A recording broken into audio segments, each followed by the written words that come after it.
Deputy Minister Honorable Andrew Ejapamesa has noted that a discussion on energy transition cannot be complete without sector institutions that are robust and focused with the right leadership to implement the policy and give it real tangible meaning. He made this observation as the guest of honor as he launched the 2023 Ghana Energy Awards in Accra on Tuesday, June 27. The 7th Ghana Energy Awards is under the theme Ghana's Energy Transition Framework, Sector Institutions as Building Blocks for the 2030 to 2040 targets. Honorable Mesa, who is also the MP for Sekondi, recalled that at the 26th United Nations Climate Change Conference in Glasgow, United Kingdom in 2021, Ghana made bold commitments to the shift to less carbon-generating sources of energy, breaking away from fossil fuels in the long term.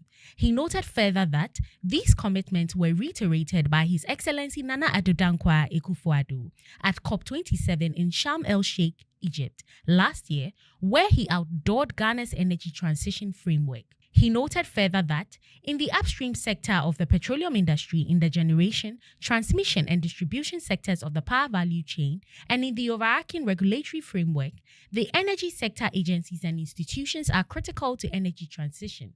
He said, "It is for this reason that this year's theme resonates so well with the Honorable Minister in particular and commended the GEA for choosing it. According to him, the ministry and all stakeholders must at all times be seen to be working in sync as strategic partners in the realization of government objectives in this regard."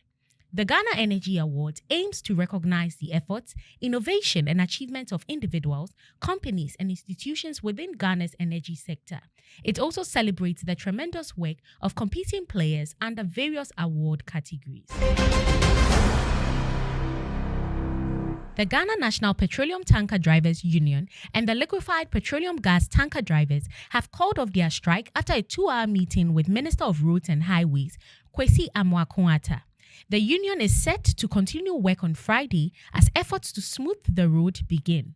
The union launched a sit-down strike on Monday due to worries about the poor road network surrounding their loading ports. The vice chairman of the union, Sunday Alabi, said the union, after its meeting with the minister, decided to suspend their strike at midnight of Thursday, June 29, 2023, on the condition that the contractor ensured that riding quality is improved within 3 weeks.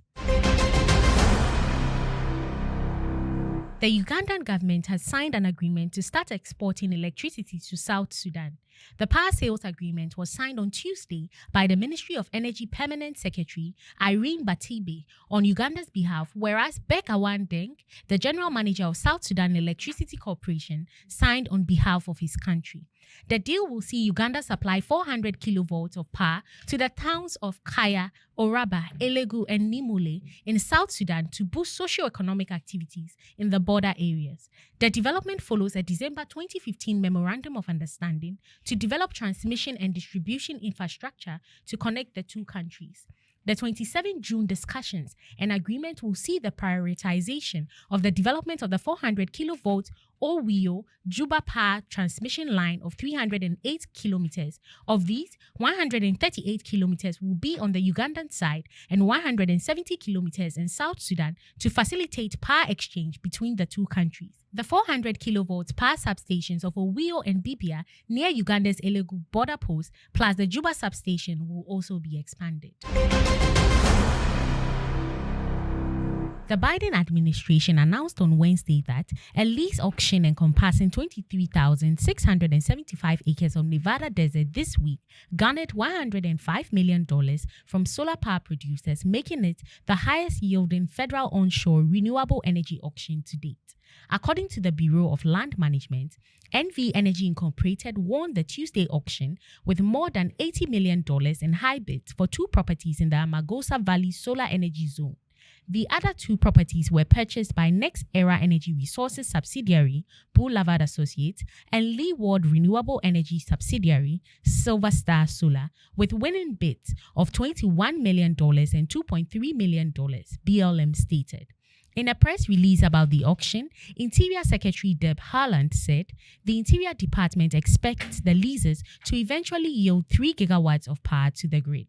President Joe Biden's administration is attempting to promote renewable energy development on federal lands as part of a multi-pronged campaign to combat climate change. Visit energyghana.com or energyghanamagazine.com for more on these stories. Energy Brief is proudly brought to you by Airport View Hotel. Energy Ghana TV. Local in focus, global in perspective.